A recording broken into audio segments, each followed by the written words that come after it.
Good morning, everybody, and welcome to The Ignition News, your daily news podcast for up-to-date, unfiltered, uncensored news about what's actually happening in the United States of America from a truth perspective. And we launched this podcast in light of what's happening over at CBS and really most national news stories, which are really sane-washing the gradual advance of authoritarianism. And I would remind you today, December 24th, Merry Christmas Eve, everybody. Happy Christmas.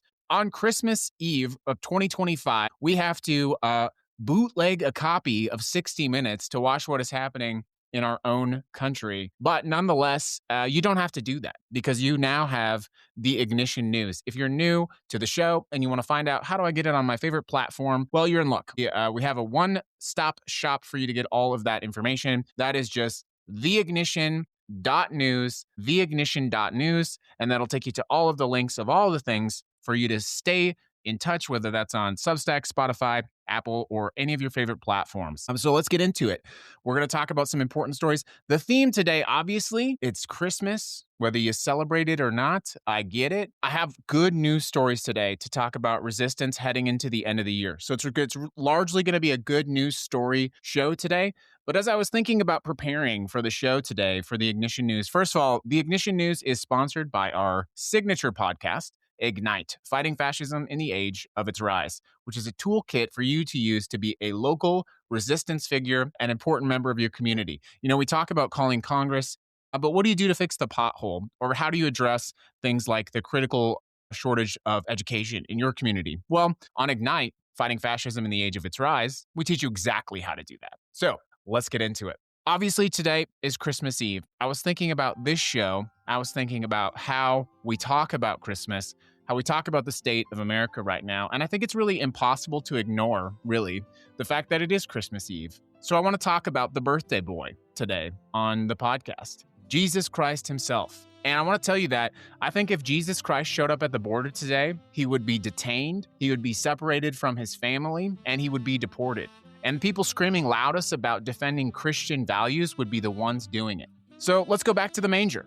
You know, before Jesus was executed by the state for challenging religious and political authority, he spent his ministry hanging out with exactly the people that MAGA hates the most: immigrants, the poor, sex workers, tax collectors, people society threw away. He fed the hungry without checking their paperwork. He healed the sick, even without asking if they could afford it.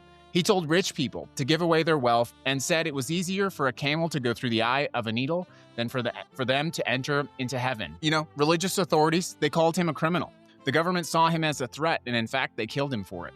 But let's go back even farther to Egypt. Joseph and Mary fled there with the baby Jesus as refugees, political refugees. King Herod was slaughtering children, so they ran. They crossed a border illegally. No papers, no paperwork. No visa, they were just a family trying to escape persecution. Egypt took them in and gave them sanctuary. Under our current administration's policies, they'd be turned away at the border. They would be thrown into detention. Mary would have been separated from Jesus. Joseph would have been told by people wearing red hats that he should have stayed and fixed his own country. They'd be called invaders, criminals. They would be called a caravan. Now let's go back to the beginning. Bethlehem. Mary and Joseph were traveling because of a government census. They were poor. They were working class. They were probably illiterate.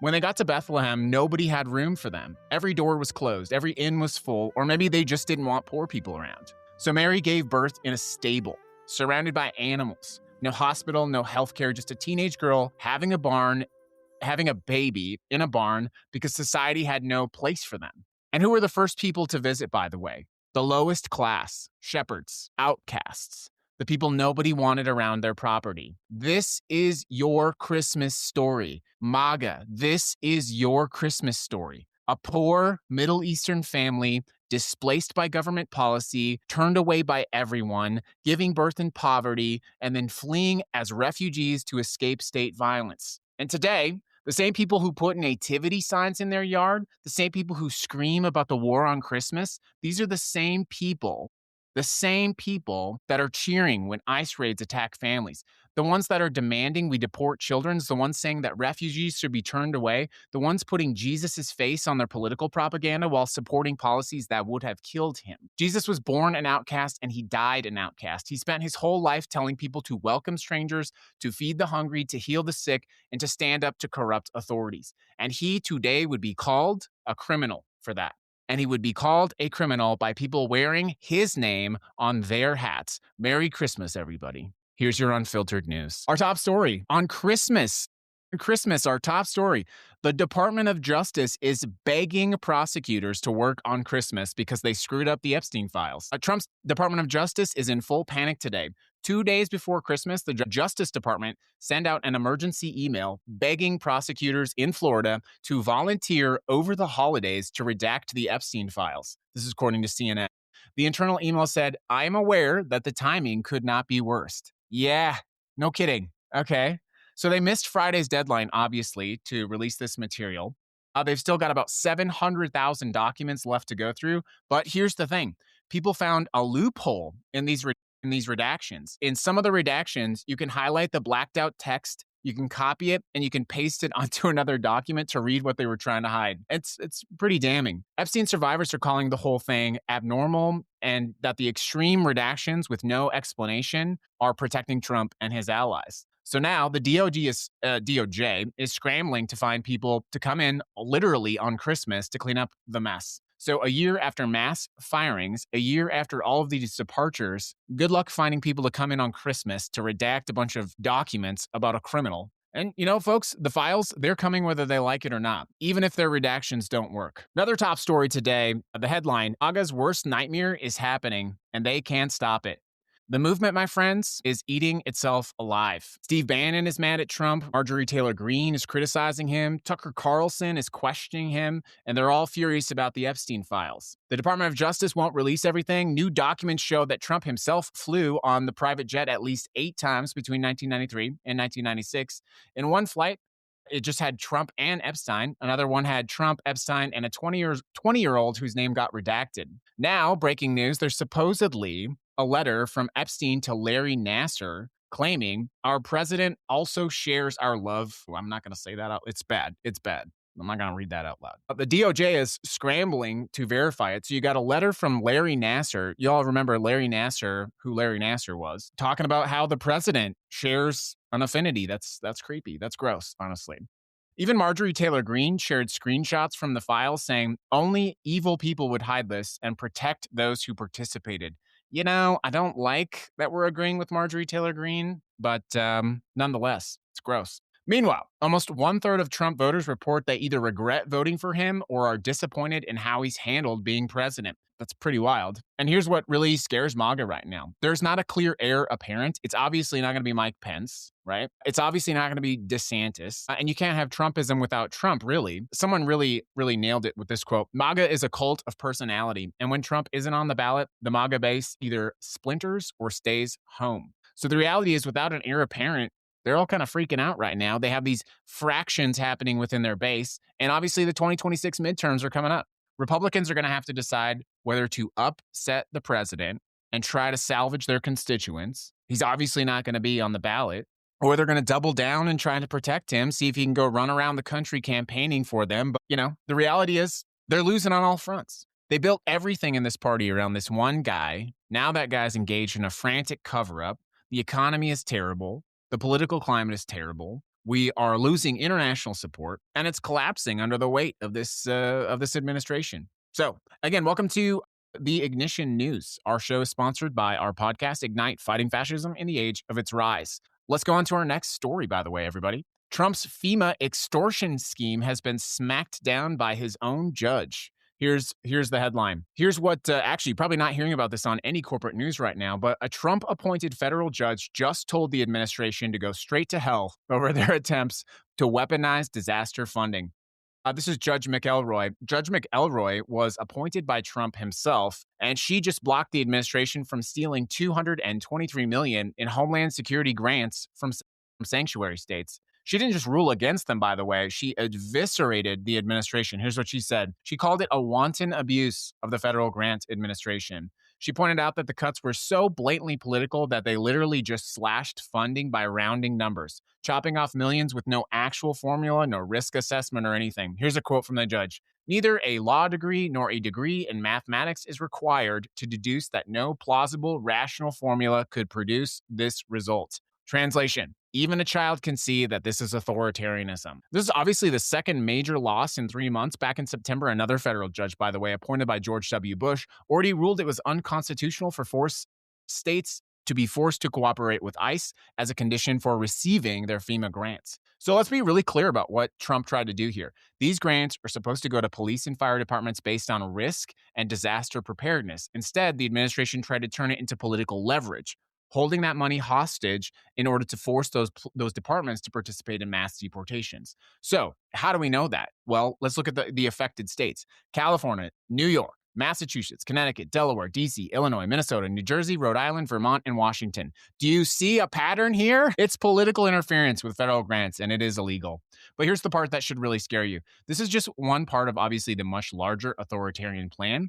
The point that we're covering, the reason we're covering it is they're losing, friends. They're losing, they're losers. Of course, the administration says that they're going to appeal this decision. They always appeal this decision. But nonetheless, a rare Christmas. Our next update. Welcome to the Ignition News. Okay, it's actually, I think, really a lot of conversation about FIFA and the World Cup. So Seattle scheduled their World Cup match for June 26th because it falls on Pride weekend. That makes a lot of sense. Obviously, they have planned art contests, community events, and everything. And then FIFA pulls the draw on this, and guess who they pull during Pride? Guess who they pull? Iran and Egypt, 2 countries where being gay can literally get you killed. In Iran, homosexuality is punishable by death. Egypt uses morality laws to arrest people, and both countries are very, very mad that Seattle is refusing to cancel Pride. Here's Egypt's Football Association. Here's what they're saying. They're saying Pride events directly contradict cultural and religious social values. How about fuck off? That's what I say to that. Iran is calling it unreasonable and illogical and claiming it violates FIFA's neutrality rules. Both countries want the Pride celebration shut down for the World Cup. Both countries come into our country, our soil, telling us to shut down our Pride parades. They're big mad. Seattle's response, everybody? They diplomatically told them to fuck off, but they said it much more nicely than that. So I think that's such a great example of the power of local organizing resistance. And here's the funny thing. FIFA could really easily have just switched these games. Belgium and New Zealand are playing the same day in Vancouver, so they could have just swapped. But those countries have legal same-sex marriage. FIFA has not said if they're going to make that switch, but as of right now, they have not planned to make that switch. Seattle's mayor-elect said everyone is welcome in their city. Egypt and Iran are proving exactly why Pride matters in the first place. Boom. Love to hear that story. Way to go, Seattle. Seattle's always been on the front of resistance, standing up for marginalized communities. And of course, on the Ignition News, we fully support. Yeah, pretty simple. Another Christmas story for you. Another L for the administration. I told you it was going to be a positive show today, by the way. Gilmar Abrego Garcia is coming home for Christmas. He'll be home for Christmas, everybody. That's the story. March 12th, he's driving home from his construction job in Maryland. Oh, actually, let's zoom out. I'm sorry. So March 12th, 2025, he's driving home from his construction job. He's got his kid in his car. He gets stopped by ICE. And just 3 days later, he's sent to El Salvador CCOT. Obviously, that's in the news right now, the 60 Minutes thing. His wife did not even know where he was until she saw him on a video that the president, that Bukele, posted online. And the kicker of this, y'all, is he had legal status. A judge said in 2019 he couldn't be deported. The Supreme Court said bring him back. The administration fought that for months. They finally brought him back in June, and they charged him with a bunch of just bogus charges. And since March, he's maybe gotten a handful of days with his wife and 3 kids, but now he is out for Christmas while the government figures out which random country to deport him to. They've been talking about Uganda, Costa Rica, anywhere but America. His lawyer has said, the priority is pretty clear. He's not going back to CCOP. But this year, my friends, he gets to spend Christmas with his family.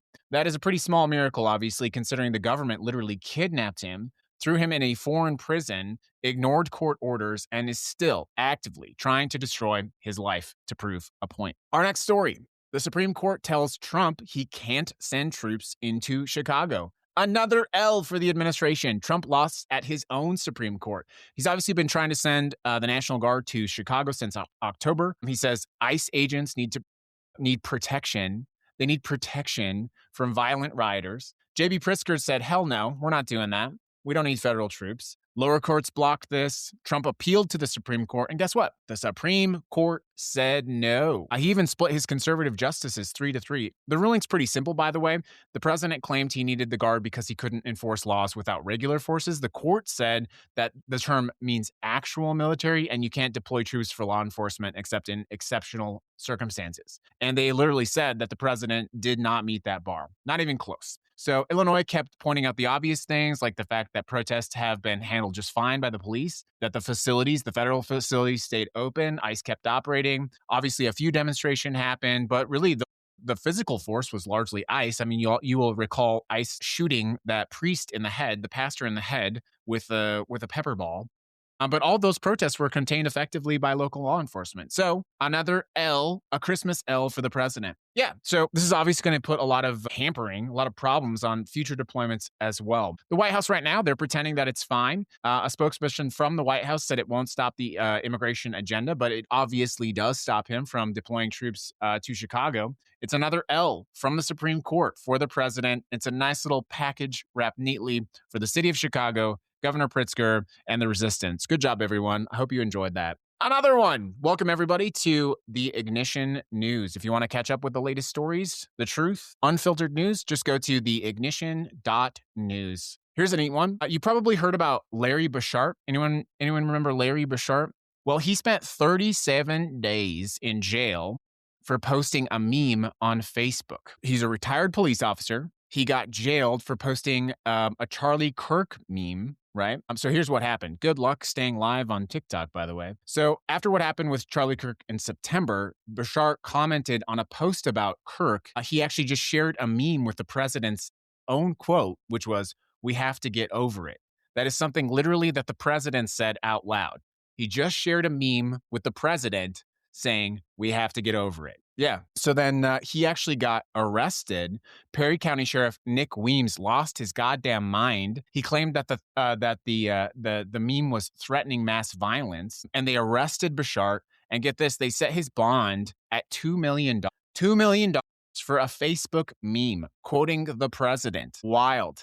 Obviously, he couldn't pay a $2 million bond. He sat in jail for 32 days. He lost his job in medical transportation, and eventually the district attorney dropped the charges because they were just bullshit charges to begin with. Now, Larry Bashart is suing with the help from the Foundation for Individual Rights and Expression. He is going after the sheriff personally, the investigator, the whole county for a First Amendment violation, for Fourth Amendment violations, and for malicious prosecution. I think the thing about this story that is wild is Bashart is a retired cop. He spent 30 years in law enforcement. He knows the law better than the sheriff, apparently. And even the cop who arrested him knew that this was garbage. Body cam footage, by the way, from the arrest shows the police officer telling Bashart, "I really have no idea what they're talking about." And the lawsuit points out that the school district has zero records of anyone complaining about the meme. Nobody thought it was a threat. And the sheriff and his investigator knew it was political commentary, but they arrested him anywhere. Bashart's now scared, obviously, to post online because of the fear of crackdowns, but he's not backing down. He wants a jury trial. He wants damages, and he wants the cops held accountable. I will just pause on this story to let you know that I think this should be a lesson for all police in America, that you may think that you have some kind of protection because you wear the badge. You may think that you're in some kind of club, and this is not just police, by the way. It's the military. It's anyone who really wears the red hat right now. If you think that you have protection because you think that you are in the club, all that Larry Bashart proved is you just say the wrong thing at the wrong time, you piss off the wrong Karen, and guess what? You're going to jail for 37 days. You're going to lose your job. You're going to lose all this thing. You're going to be traumatized. You're going to be afraid of all of those things happening to you. Whether you're a cop or a soldier, whether you're a teacher or a doctor, there's no protection from an authoritarian president But I appreciate that Bashar is suing. And guess what, friends? I think he's going to win. I hope he books himself a nice cruise. I hope he gets himself a nice boat. I hope he upgrades his house. Hope he gets a nice fancy new truck. Hope he gets a nice new wardrobe. Hope he goes on lots of dates on Tinder. I hope Bashar finds his freedom to be wonderful, prosperous. I don't know the guy. I don't know. Sounds like he's just trying to do what he was federally allowed to do, okay? Which is post memes on the internet. Anyways, that is episode 3, everybody, of our show, The Ignition News. This will be posted live on all of your favorite platforms, Substack, Spotify, all those things. Thanks for following along. It's good to see you. Merry Christmas, everybody. I hope you have a wonderful day. Thanks for following us here on The Ignition News.